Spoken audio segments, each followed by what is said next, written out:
नमस्कार, phone radar Hindi पर आपका स्वागत है। और आज हम लोग करेंगे रिव्यू लेनोवो के वाइब X2 स्मार्टफोन का, जो है अवेलेबल 20,000 रुपये के भाव में। और इससे पहले जब OnePlus 1 भारत में नहीं आया था तब इसको कोई कंपटीशन देने लायक कोई फ़ोन नहीं था, एक्सेप्ट कि हमारा जो Huawei का Honor 6 है वो भी 20,000 रुपये में अवेलेबल था।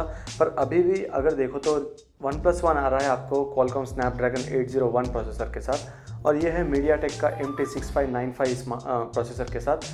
मगर ये MediaTek का सबसे फास्टेस्ट और लेटेस्ट प्रोसेसर है, जो ट्रू ऑक्टा कोर प्रोसेसर नाम से जाना जाता है, क्योंकि इसमें जो 8 कोर है प्रोसेसर के अंदर वो एक ही साथ चलते हैं, जो परफॉर्मेंस को बढ़ाते हैं। तो ये है इसका Lenovo वाइब X2 स्मार्टफोन, जिसमें आपको स्पेक्स के हिसाब से ये आपको सामने 5 इंच का 1080p फुल HD रेजोल्यूशन का डिस्प्ले है। और इसका कैमरा कॉम्बिनेशन की बात करें तो ये 13 मेगापिक्सल का पीछे कैमरा दिया हुआ है और आगे की तरफ एक 5 मेगापिक्सल का कैमरा है। पर इसकी सबसे खास बात है इसके लेयर डिज़ाइन। जो लेयर डिज़ाइन में आपको दिखेगा 4 लेयर है, चारों में से एक तो ऊपर का स्क्रीन का लेयर है, वो तो मैंडेटरी होता है। मगर लेनोवो ने इस बार इसमें अलग से कुछ किया है, जिसमें 3 लेयर होते हैं जो आप निकाल नहीं सकते हैं। इसका बैक कवर भी निकाल नहीं सकते हैं और ये लेयर जुड़े हुए हैं, मगर अगर आपको साइड से देखोगे तो इसको एक अलग से अट्रैक्शन मिलता है। तो ये एक इसकी खास बात है। और लेनोवो ने इसको अलग से थोड़े एक्सेसरीज़ दिए हुए हैं जो आपको अलग से ख़रीदना पड़ेगा, मगर वो एक्सेसरीज़ बहुत ही लाभदायक और आपको काम आ सकते हैं, ऐसे लेयर्स होते हैं। क्योंकि एक अलग से लेयर मिल रहा है इसका बैटरी लेयर। इसमें 2300 mAh 2300 mAh की एक बैटरी इसमें पहले ही मिलती है आपको, मगर वो जो एक्स्ट्रा लेयर है वो भी एक्स्ट्रा 2300 mAh, मतलब डबल बैटरी आपको मिल जाती है अगर आप एक एक्स्ट्रा लेयर इस पर बिठा दो।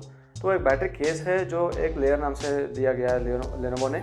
और एक अलग लेयर होता है इसका स्पीकर का लेयर, जो JBL स्पीकर से इसमें वो लेयर में आते हैं और वो साउंड एनहांसमेंट में काम आते हैं। तो ये लेयर डिज़ाइन इसकी सबसे खास बात है। और एक इसका MT6595 बेंचमार्क्स में सबसे हाईएस्ट स्कोर, मगर हम लोग बेंचमार्क स्कोर से ही नहीं जाते हैं, पर काफ़ी और चीज़ों में जाते हैं, जो परफॉर्मेंस इसका गेमिंग में कैसा एक्सपीरियंस देता है। और ये स्मार्टफोन काफ़ी अच्छा था। तो आइए अब देखते हैं हम लोग इसके रिव्यू के बारे में। तो देखते हैं इसमें हम लोग को क्या क्या अच्छा लगा और क्या नहीं।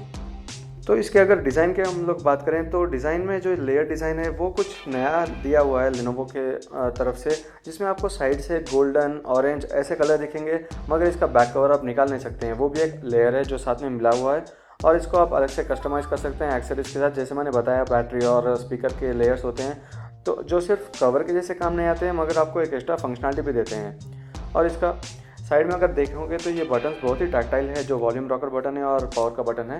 और ऊपर की तरफ मिल रहा है आपको हेडसेट जैक, लेफ्ट की तरफ आपको है एक सिम कार्ड का स्लॉट, और नीचे की तरफ माइक्रो USB पोर्ट के साथ माइक दिया हुआ है। पीछे की तरफ कैमरा के साथ सेकेंडरी माइक भी दिया हुआ है, जो नॉइज़ कैंसिलेशन के लिए काम आ सकता है। और पीछे नीचे की तरफ है स्पीकर और 3 पिन, जहाँ पर ये बैटरी लेयर और स्पीकर लेयर को कनेक्ट करते हैं। तो ये था डिज़ाइन के बारे में। डिज़ाइन में आपको यहाँ पे कुछ नया मिल रहा है तो बहुत ही अच्छा है दिखने में। ऐसे नहीं है कि लेनोवो ने कुछ बना दिया और आपको वो लेना पड़ेगा सिर्फ नाम की वजह से, क्योंकि यहाँ पे नाम नहीं, पर इसकी जो खूबी है वो डिज़ाइन में बहुत ही अच्छी तरह से आपको दिख जाती है। जो ये लेयर्स है बहुत ही अट्रैक्ट करते हैं। तो ये था डिज़ाइन के बारे में। डिस्प्ले की बात करें तो ये कुछ नया नहीं है। बहुत सारे स्मार्टफोन अभी तक मार्केट में आए हैं जो 5 इंच और 1080p के कॉम्बिनेशन के साथ आए हैं, और फुल HD डिस्प्ले जो है वो आपको व्यूइंग बहुत ही अच्छा दे रहा है। यहाँ पे आप अगर साइड से व्यूइंग एंगल्स देखो तो भी बहुत ही अच्छा है। बस आपको सिर्फ सनलाइट के अंदर देखने में थोड़ी दिक्कत हो सकती है, बट जब फुल ब्राइटनेस में करोगे और इसके अंदर जो सेटिंग्स है उसके साथ थोड़ा खिलवाड़ करोगे तो आपको देखने में कोई प्रॉब्लम नहीं होगी। अंडर द सनलाइट भी आपको रीडेबिलिटी बहुत ही अच्छी मिल जाती है। और इसमें डिस्प्ले का जो रिस्पॉन्स है, टच रिस्पॉन्स है, बहुत ही बढ़िया है। ऐसे आपको कभी भी कोई टच रिस्पॉन्स लॉस नहीं होगा, कंटिन्यूस टच बहुत ही अच्छा मिल जाता है। तो ये डिस्प्ले बहुत ही तरीक़ों से अच्छा है। और नेक्स्ट अगर एंड्रॉयड की बात करो, ये एक वाइब UI नाम से आता है, तो 4.4.2 किटकैट के साथ आता है। पर इसका वाइब UI जो है वो बहुत ही अलग है स्टॉक एंड्रॉयड से। और इसमें जो 32GB इंटरनल स्टोरेज है वही आपको मिलेगी। इसके साथ आप माइक्रो SD कार्ड के साथ यूज़ नहीं कर सकते हैं, इसमें माइक्रो SD कार्ड का ऑप्शन नहीं है। पर आपको यहाँ पे एक प्रॉब्लम हो सकती है, अगर आप पहले कोई स्टॉक एंड्रॉयड वाला फ़ोन यूज़ कर रहे हैं, इसमें ऐप ड्रॉअर नहीं मिलता है। तो एप्लीकेशन आपको सारे होम स्क्रीन पर मिल जाएंगे, पर इसमें कोई ज़्यादा लिमिटेशंस नहीं है, क्योंकि इसी के साथ आप यहीं पे विजेट्स भी यूज़ कर सकते हो और शॉर्टकट्स अलग अलग लगा सकते हो, क्योंकि सिर्फ एप्लीकेशंस के लिए ही नहीं है होम स्क्रीन। और जो यहाँ पे आपको नोटिफिकेशन पैनल है उसको और अगर आप नीचे खींचेंगे तो बहुत सारे आपको क्विक सेटिंग्स भी मिल जाएंगे। और सेटिंग्स में अगर जाओगे तो आपको फीचर के सेक्शन में अलग अलग गेस्चर्स मिलेंगे, smart answer, knock to light, quick snap, raise to snap, बहुत सारे अलग अलग जो इंट्यूटिव फीचर्स बोले जाते हैं जो आपके यूज़र एक्सपीरियंस को बढ़ाने में काम आते हैं, वो सब लेनोवो ने दिए हुए हैं। और अलग अलग एप्लीकेशन की बात करेंगे तो यहाँ पे theme centre, security, sync it, share it जैसे एप्लीकेशन भी प्री इंस्टॉल आते हैं। और बाकी एप्लीकेशन जो है navigate, UC browser, Kingsoft office, one key lock और फ्लिपकार्ट का भी एप्लीकेशन साथ में प्री इंस्टॉल है। तो बहुत सारे एप्लीकेशन प्री इंस्टॉल आ रहे हैं और काफ़ी उसमें से एप्लीकेशन ऐसे हैं जो आप यूज़ करोगे डे टू डे यूसेज पे।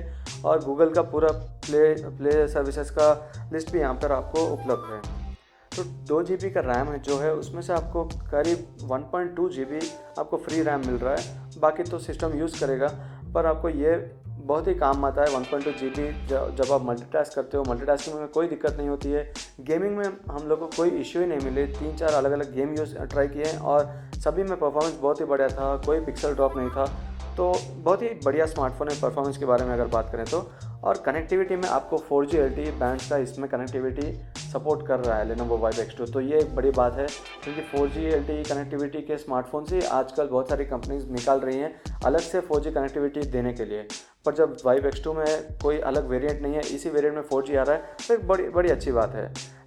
इसमें एक ही सबसे बड़ी प्रॉब्लम हमारी थी बैटरी की, जो 2300 mAh बैटरी है। आपको दिन भर का यूसेज बहुत सरल देगी, मगर एक बार जब आप 3G कनेक्टिविटी यूज़ कर रहे हो तब बैटरी बहुत ही जल्दी उतर जाती है। तो एक वो प्रॉब्लम हो सकती है।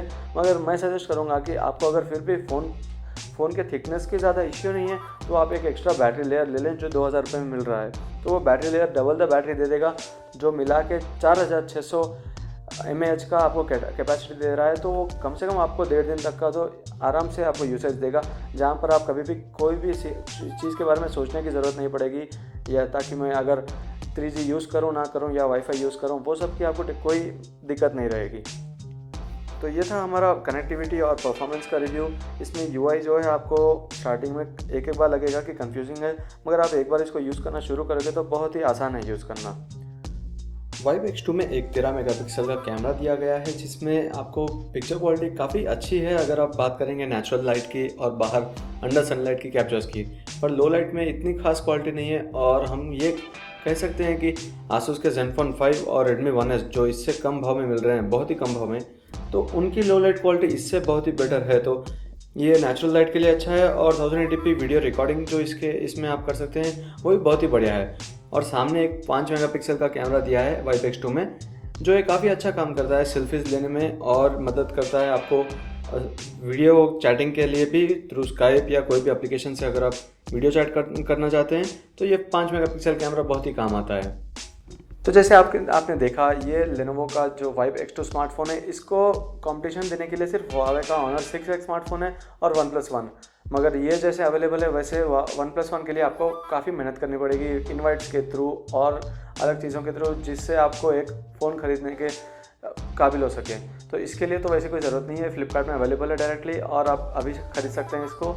मगर इसमें थोड़ी जो प्रॉब्लम है वो एक बैटरी की, जो मैंने बताया था 3G कनेक्टिविटी में इसकी बैटरी बहुत ही जल्दी कम हो जाती है। और इसका जो कैमरा है लो लाइट कैप्चरिंग में उतना काम नहीं आता है। तो बस ये बातें थी इसके Lenovo के Vibe X2 स्मार्टफोन में जो प्रॉब्लम थे।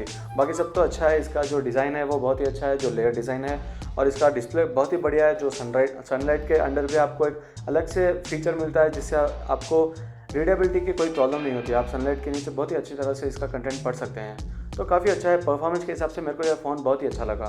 तो ये था Lenovo Vibe X2 का रिव्यू। अगले हफ्ते आप देखेंगे रिव्यू हमारे Nexus 6 स्मार्टफोन का, जो हम काफ़ी दिनों से यूज़ कर रहे हैं और देख रहे हैं कितना अच्छा वो स्मार्टफोन है जो Note 4 पर टक्कर दे सकता है।